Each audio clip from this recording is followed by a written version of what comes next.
Armenia ने SU-30 जो उन्होंने एक्वायर किए इन जनवरी दिस ईयर, तो उसमें उन्होंने बहुत बात की कि आज़रबाईजान क्वालिटेटिवली बहुत पीछे चला गया है। Azerbaijan on the other side अगर हम बात करें तो पाकिस्तान में भी और पाकिस्तानीज़ वहाँ जाके भी दोनों असना में हमने उनको ट्रेन किया है। इस वक्त भी पाकिस्तानी पायलट्स वहां पे मौजूद हैं, उनके जहाज भी उड़ा रहे हैं, जो मिलिट्री एडवाइजर्स हैं वो भी इस वक्त वहां पे मौजूद हैं। In Pakistan, they have said it is very true. We stand by the state of Azerbaijan. देखा है कि आर्मीनिया के जो पायलट्स हैं वो रशिया में भी ट्रेन होते रहे। आर्मीनिया के पायलट से ज्यादा उनके जो जहाज हैं वो मैटर करेंगे। मैं आपको SU-25 जो रिसेंटली आर्मीनिया का शूट डाउन हुआ, वो एक air to ground aircraft.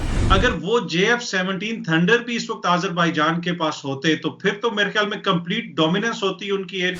Pakistan India का स्कर्मिश हुआ, उसके अंदर we have dictated air superiority और जैसे आपने कहा air dominance within that pocket. एक वेपन सिस्टम की बात करूं, S-300 एक एयर डिफेंस सिस्टम है जो दोनों के पास है और वंस अगेन रशियन है। तो क्या आप समझते हैं कि वहां पे एयरफोर्स से ज्यादा ये जो अटैक हेलीकॉप्टर्स हैं इनका किरदार ज्यादा होगा वहां पे? हेलीकॉप्टर से बेहतर ऑप्शन नहीं होगी अगर दोनों साइडें इस चीज को समझ सकें तो वो मेरे नजदीक बहुत इंपॉर्टेंट रोल प्ले करेगा और कर रहा है एज वी स्पीक, जो आर्मी एविएशन वाला जो डोमेन है। एक तरफ रशिया आर्मीनिया के साथ, दूसरी तरफ आज़रबाईजान के साथ टर्की, मे बी इवन अगर मैं कोई बड़ा लफ्ज ना बोलूं, वर्ल्ड वॉर 3। जी, उम्मीद है कि आप सब लोग खैरियत से होंगे। आज हम बात करेंगे आज़रबाईजान और आर्मीनिया के हवाले से और उनकी जो फजाइया है, एयरफोर्स है, उसकी कैपेबिलिटीज के हवाले से। और इस पे बात करने के लिए हमारे साथ मौजूद हैं इंटरनेशनल सिक्योरिटी एनालिस्ट और पाकिस्तानी एयरफोर्स के साबिक officer squadron leader Fahad Masood साहब। फहद साहब, बहुत शुक्रिया सर, आपने हमें ज्वाइन किया। Thank you for having me. अच्छा सर, अगर पहला सवाल तो मैं आपसे ये पूछूंगा कि हम कंपेयर करें आज़रबाईजान की एयरफोर्स को और आर्मीनिया की एयरफोर्स को, तो क्या बैलेंस है? पहली चीज तो ये कि numerically if we go into this, कोई कंपैरिजन नहीं। एक तरफ तकरीबन 150 जहाज है, दूसरी तरफ 60-70 जहाज है, सो न्यूमेरिकली तो बिल्कुल इशू नहीं है।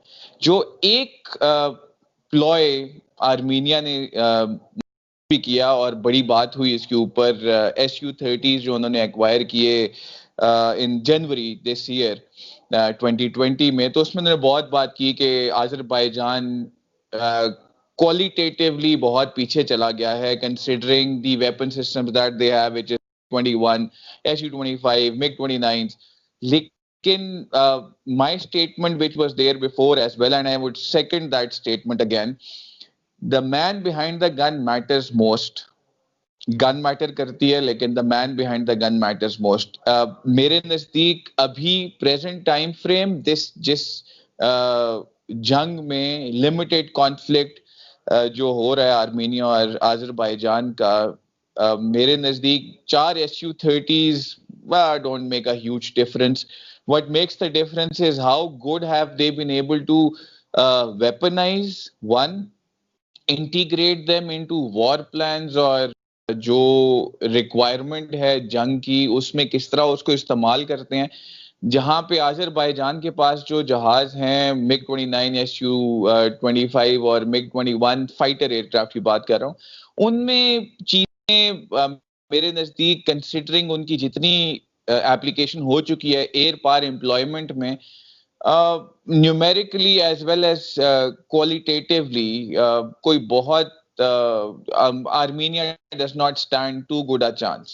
ठीक। अच्छा, जिस आपने भी जिक्र किया कि सर के it's all about man behind the gun, तो SU-30 SM जब आए थे तो कहा गया था कि ये पूरी जो फ्लीट है आज़रबाईजान की उसके लिए ये 4 तैयारे बहुत हैं, लेकिन फिर ट्रेनिंग बीच में आ जाती है, आपने भी जिक्र किया इंटीग्रेशन आ जाती है।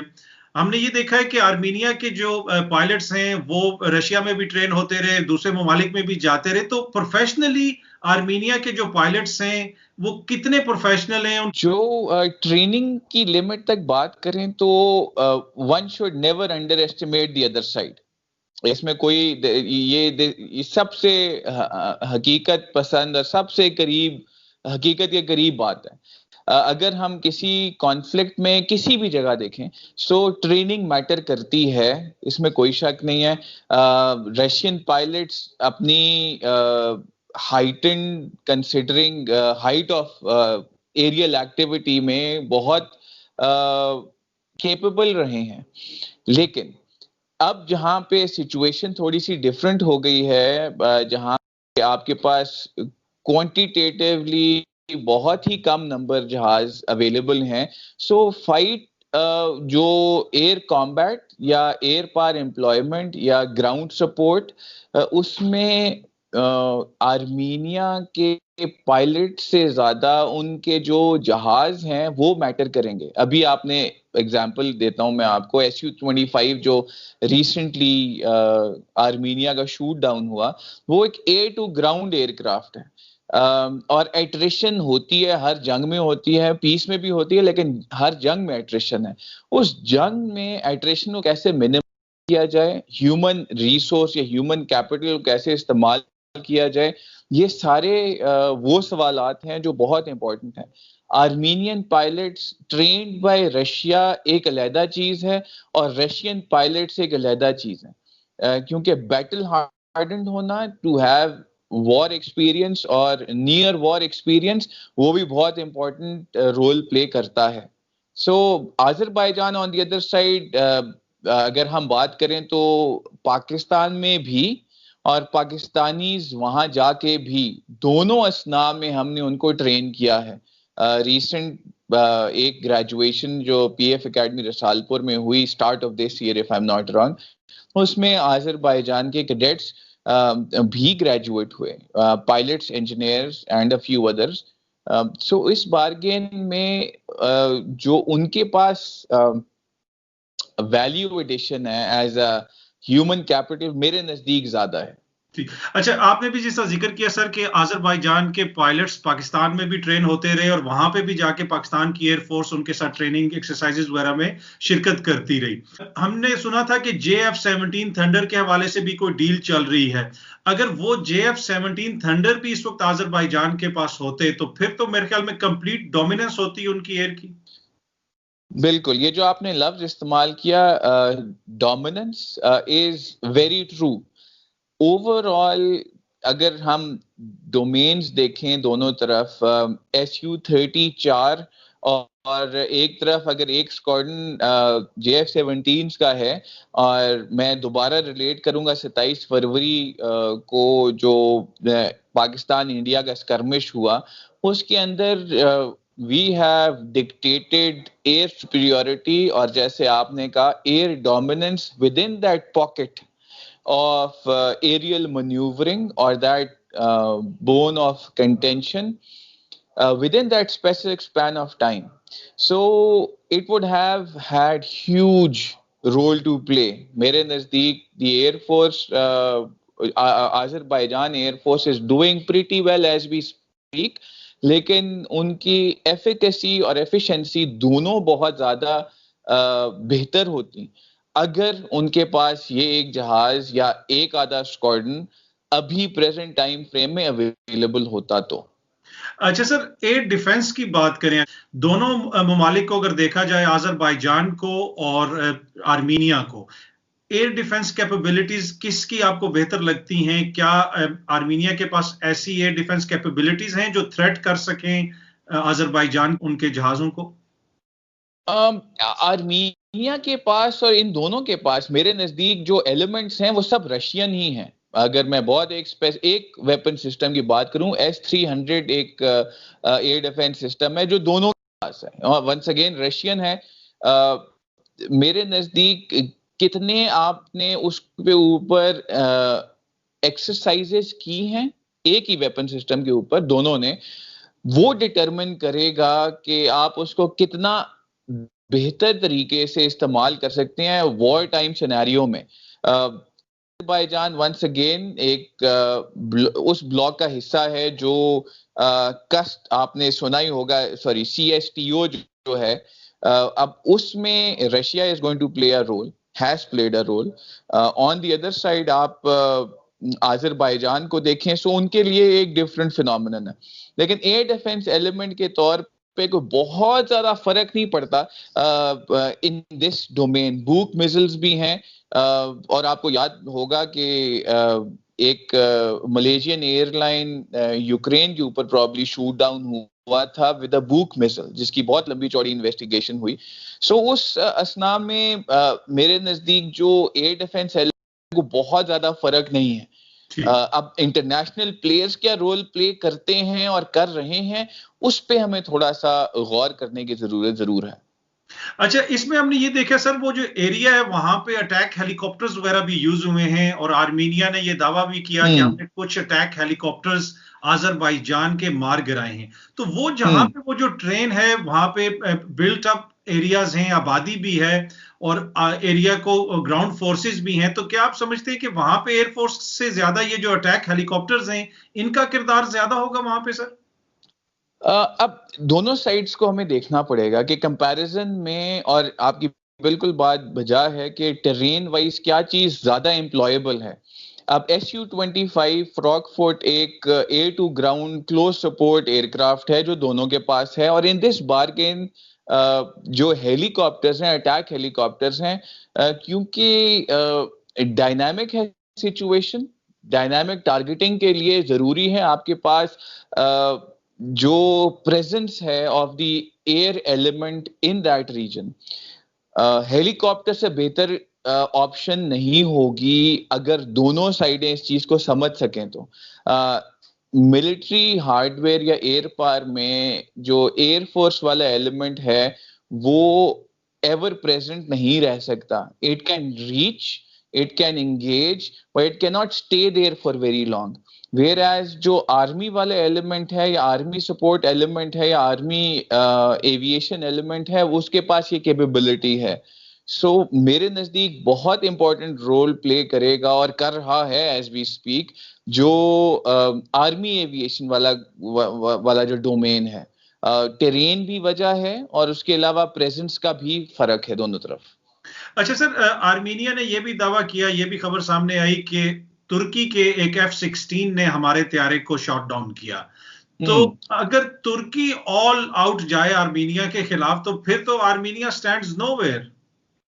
I tend to agree with you on that. Very specific with regard to numbers, quality, experience, quantity, जो भी आप जिस कंपैरिजन में आप रखेंगे, आर्मीनिया स्टैंड्स नोवेयर। अब इसको एक तीसरे डायमेंशन में हमें ले जाना पड़ेगा इस पूरे कॉन्फ्लिक्ट को। हमारे पास अब एक तरफ रशिया आर्मीनिया के साथ, दूसरी तरफ आज़रबाईजान के साथ टर्की। जो F-16 वाली बात है और SU-25 वाली बात है, it is once again a statistic, a number. War is an instrument of policy, उसको हमें देखना पड़ेगा। So this can really fireball into something greater to the degree that a lot of other countries can get embroiled in this whole scenario. दो छोटे ममालिक हैं लेकिन because of जो CSTO है और नेटो है उसके लिहाज से it can fireball into maybe even, अगर मैं कोई बड़ा लफ्ज ना बोलूं, World War III। उस डोमेन को केटर करने के लिए diplomacy has to play its role. जो बैकग्राउंड में हो चुका है उसका हम कुछ नहीं कर सकते, लेकिन आगे जो है किस तरफ जाना है, किस जगह जाना है और किस तरह जाना है, वो चीजें डिटरमिन करना जरूरी है। टर्की आर्मीनिया इटसेल्फ का एक पुराना रिलेशनशिप भी है जिसमें बात की जाती है जेनोसाइड की, जिसमें बात की जाती है और डिफरेंट नेगेटिव कॉनोटेशंस। लेकिन वंस अगेन ये थिंग्स ऑफ द पास्ट है। अगर हम if we keep revisiting our past we can never reach the future which ought to be better for everyone, not for once again the two or three states or the 4 states involved, but the whole world at large. जी, अच्छा हमने पहले भी बात की sir कि Pakistani air force ने Azerbaijan के pilots को ट्रेन किया, उनके पायलट्स यहाँ पे भी आते रहे, हमारे अफसरान वहां पे भी जाते हैं। अब ये खबरें सामने आ रही हैं कि इस वक्त भी पाकिस्तानी पायलट्स वहां पे मौजूद हैं उनके जहाज भी उड़ा रहे हैं। यहाँ तक कि भी खबरें आई कि जी पाकिस्तान के जो फुट सोल्जर्स हैं या जो मिलिट्री एडवाइजर्स हैं वो भी इस वक्त वहां पे मौजूद हैं। तो ये कितना पॉसिबल होगा पाकिस्तानी एयरफोर्स के लिए, के पायलट्स के लिए, कि वो वहां पे जाएं और उनके जहाज उड़ाएं? अच्छा, जहाज उड़ाने तक तो आई एम 101% की बात नहीं है। ना तो हमारे पायलटान वहां गए हैं and they're flying the aircraft, no that is not true. Foot soldiers on ground, that is also not true for few reason. सबसे पहली चीज तो ये कि it's a very cordoned off conflict, बहुत ही छोटे स्केल पे एक एक स्कर्मिश चल रही है। It may be very relevant for the two countries, लेकिन आप ग्लोबल स्टेज पे देखें इस चीज को तो it's a very small pocket that is taking, और a fight that is taking place. Military adviser के तौर पे और adviser in any other domain, इसको हम एक्सटीरियर मनूवर भी कहते हैं, इसको हम डिप्लोमेटिक मनूवरिंग भी कहते हैं। In that domain, the state of Pakistan is doing, as we all know, has been doing, as we all know, considering कि आज़रबाईजान के जो कैडेट्स हैं उनको यहाँ पे ट्रेन करें, ऑफिसर्स को ट्रेन करें and go across and train there also Pakistani officers ने। सो इसमें कोई हकीकत नहीं है कि वहां पे हमारे पायलट्स जाके फ्लाई कर रहे हैं या फुट सोल्जर्स ऑन ग्राउंड हैं, नहीं। Advisory meaning there by diplomatic side पे हम बिल्कुल as the statement of the foreign office and as well as everyone else who is there in the corridors of power in Pakistan, they have said it is very true. We stand by the state of Azerbaijan. Fahad Masood साहब, बहुत शुक्रिया sir, thank you so much आपके time का। So very kind. Thank you.